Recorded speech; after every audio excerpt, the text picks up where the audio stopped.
In today's video, we're going to talk about 5 super simple tests that you can do to check the quality and purity of your favorite essential oils.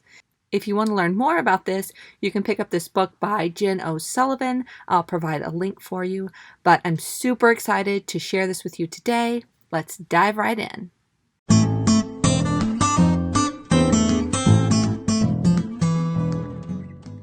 So the first test that you can do to see the quality of your essential oils, whichever ones you already have at home, whichever ones you go out and buy, the first simple, super simple test you can do is to stick your oils in the freezer. Yes, that's what I said, stick them in the freezer.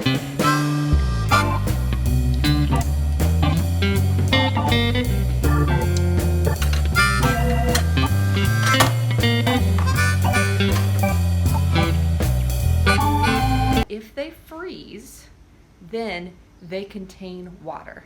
So there's some sort of water that has been added to cut that essential oil to make it cheaper to sell it to you, but it's not 100% essential oil. So if you put them in the freezer and they freeze, not a good sign in terms of purity and quality.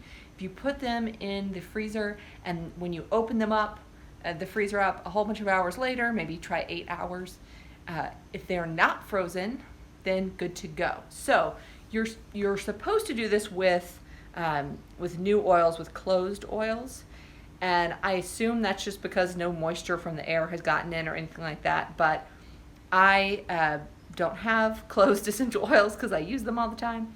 So I grabbed the 3 that we're going to use for all of these different tests: lavender, lemon, and peppermint.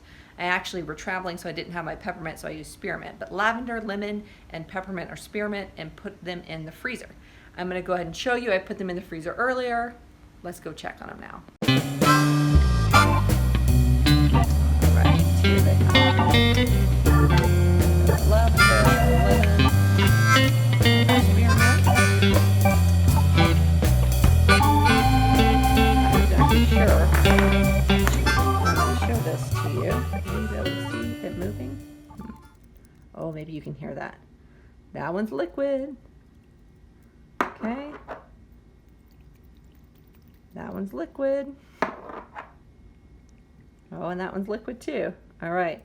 So you may have to, and if you want to be able to see it, oh, there, yeah, I can show you. Right, moving around in there. Okay, so phew, mine passed the test. But if you take yours out and when you tilt them around, or when you listen to them, you hear something that sounds like ice or it doesn't move at all, that just means that there is some sort of water, something that would freeze. It's just like alcohol, right? If you put alcohol in the in the freezer, it doesn't freeze, but water does, right? Any liquid does. Well, oil doesn't freeze, but water does. So that's not a good sign if it's freezing.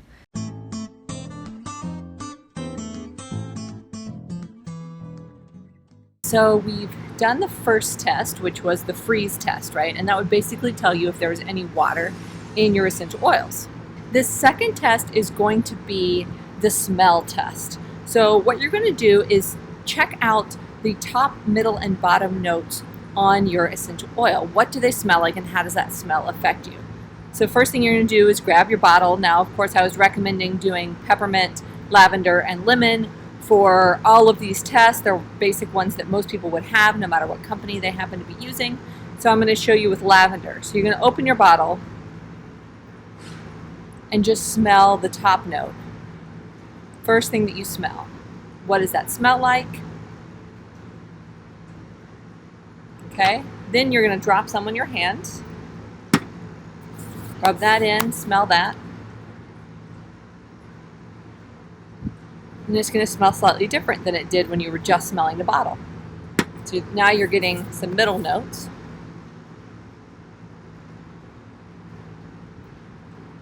And then you're going to wait several minutes, maybe even 30 minutes to an hour. Smell your hand again. See what the smell is like now. That will be the bottom note, or the note that is the molecules that are lasting the longest, that have not dispersed into the air yet. So a couple things to ask yourself. Do you get a headache after smelling this? Does it smell sweet? Does it smell earthy? Does it smell floral? Does it smell perfumey? Does it smell like the plant that it came from, or does it smell more like your idea of the flavoring or the fragrance, right, from that like lavender smell? And lavender is one that it has a very, very broad number of scents over different companies, and that's because A, they're not all using the same actual lavender, which would be Lavandula angustifolia. I'm sure I butchered that, but the actual lavender, there are some different cousins. You want to make sure that it's that Latin name that you are using to do this test, to test it against another company. When you do this smell test, you're going to grab, if you want to try a couple of different companies, you would grab one, go ahead and do that first, wait several hours, do the other company, right? And you would not want to, like I wouldn't want to do this with lavender and then immediately go to lemon, immediately go to peppermint. I'm going to want to give it a while so that this smell is gone. So this may take you a few days to do, but if you're going to compare companies, I do lavender, lavender, lavender, right? The next day, lemon, lemon, lemon. You get the idea. That's the smell test. So we've done the freeze test and the smell test. Now let's move on to test 3.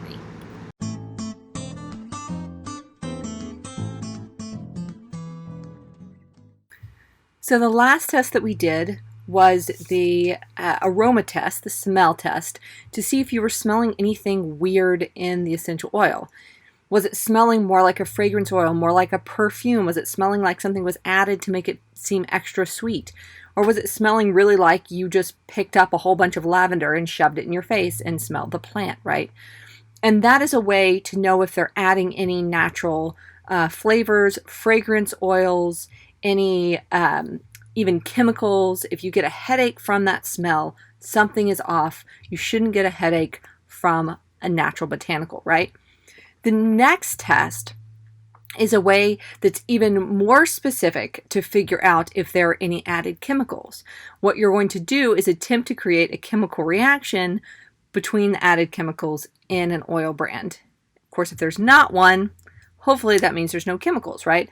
So the easiest way to do this is to get a new dropper bottle, a glass dropper bottle. Now, of course, this is a dropper bottle that had Rahimogen in it, so I wouldn't use this because it's been used, but you can get these dropper bottles. You can get them as small as 5 or 10 ounces, which is a good way to do it because then you can actually continue to use those bottles for your essential oil blends later on. So I'll give you an Amazon link that you can use to get some of those small droppers.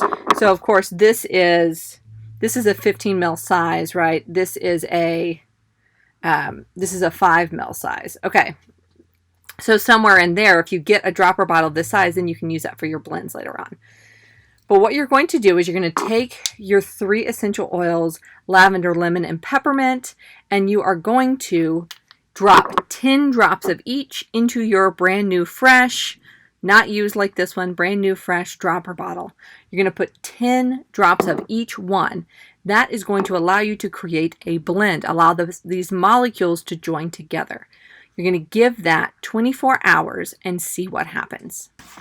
At the end of 24 hours, you're going to take a drop from your dropper bottle, put a drop in your hand, smell it immediately, rub it in, see how it smells then, come back an hour later, see how it smells then, right?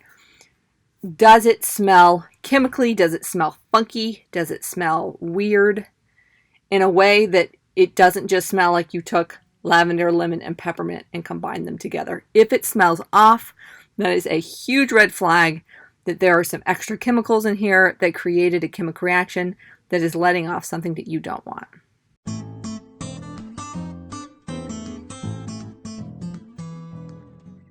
The 4th test is going to be the most individualized.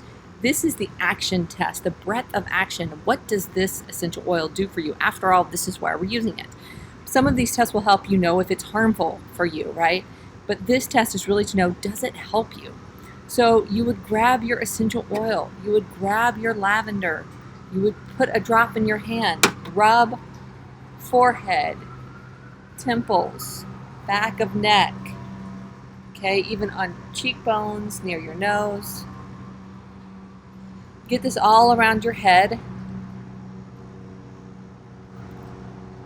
And note how you feel within 30 seconds. what is the reaction? It could be emotional, it could be physical, that you have. What are the sensations?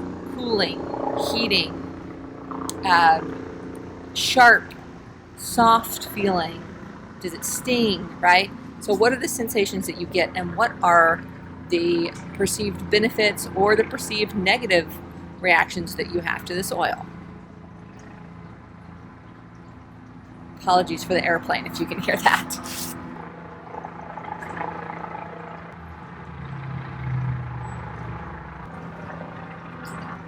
Okay, it's not going away, so we'll wrap this up. So basically, this is the one that will let you know if it's doing the job that you want it to do for you. Try this again with different brands. Try one brand one day, another brand another day, or any time that you are having the particular issue that you're wanting this essential oil to help you to support, right? So be open. It's finally gone. So try this with one brand, try it with another brand at different moments, the moment where you're needing the most support, and see what that action is that it has, the depth of it, how quickly does it help support you in that scenario. This, remember, is going to be individual because we're individual bodies. Does this essential oil do the thing that you're hoping it will do?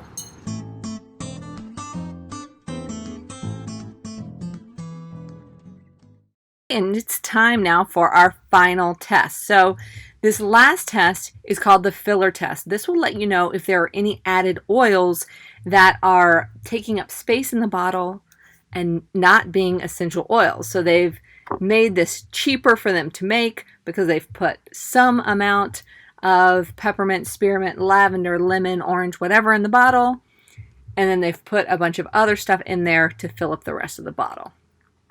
One of those fillers could have been water, but if your oils didn't freeze, then we can check off that box. But now we're going to see if there are any added oils. So you're going to take a piece of cotton rag paper. I do not mean this kind of paper that you get out of your printer. Not printer paper, cotton rag paper. I will insert a photo of what that looks like here and a link for you to get some. But you're going to take that piece of paper, place 1 drop of your essential oil onto that paper, and you're going to wait and see what happens. Okay, when you drip your oil onto the paper, you want to make sure this paper is sitting on a glass or ceramic surface. Don't leave it on a plastic table or a wooden table, or else you're going to get a contaminated result. Okay, so a glass table or a ceramic surface, leave your paper there, check back in 30 minutes. If there's no sign that there was ever an oil there, it's all gone, there's no stain whatsoever. In 30 minutes, they've used alcohol as a filler. It has dried super quickly, okay? If it's a good oil, it should still have a wet mark at that 30-minute mark. When you come back after 12 hours, then you should see something different. Now, the lemon will leave a slight yellow tint. That is a staining agent that is in lemon, which if you notice,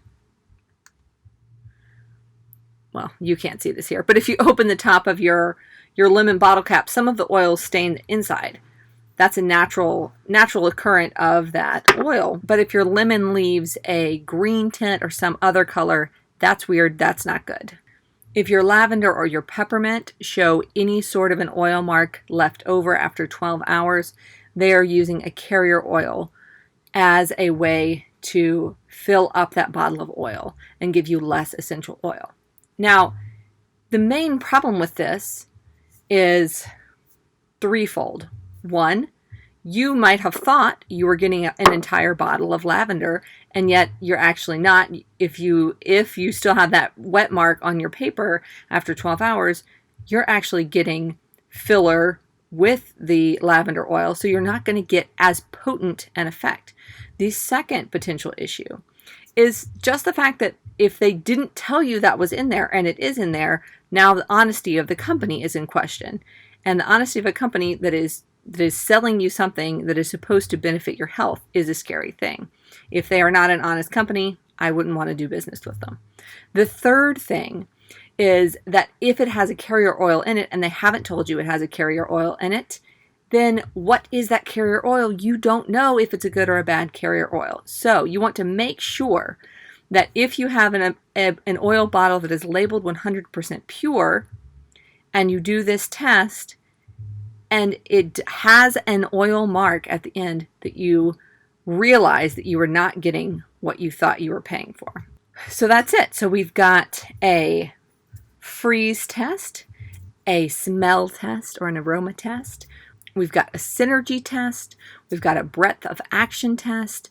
And we've got a filler test. So now you know, is there water? Are there chemicals? Are there fillers? And how is it helping support what I need? So I hope that this has been helpful for you. No matter what brand of essential oil you've been using, if you're ever going to try a new brand of essential oils, I encourage you, do these tests. See how they work. See if there is anything added. See if they do really have that breadth of action that you're anticipating. Y'all know that I love Young Living essential oils, but I've had this question over and over again of, well, what about my essential oil company? How does it compare? And I've tried several, but I don't like to get into arguments, so I'm not going to say which ones or what my opinions were about them. Just suffice to say, I still use Young Living's essential oils and I love them. But rather than me spending my money to go out and try all of these essential oil brands that other people already have, I think it only fair for me to provide for you a way for you to test your essential oils and do the same test that I've done for the brand that I like, and do it for your brand and see how it works out. If you are totally happy with the results, fantastic. What I want is for you to find oils that work for you, and that are pure, and that help you to feel better every day. If you are unhappy with the results of the brand that you have tried, then feel free to come and ask me questions about the brand that I use. But I just want to get this into your hands so that you are able to take care of this yourself, make sure that you are doing the best for your mind, body, and spirit, and that you can get the most support out of your essential oils. All right, guys, until next time, make sure, if this was helpful at all for you, to give it a thumbs up, to subscribe to the channel for more health and wellness goodness, and to share with a friend that you think this will help as well. And I will see you next time. Love and blessings.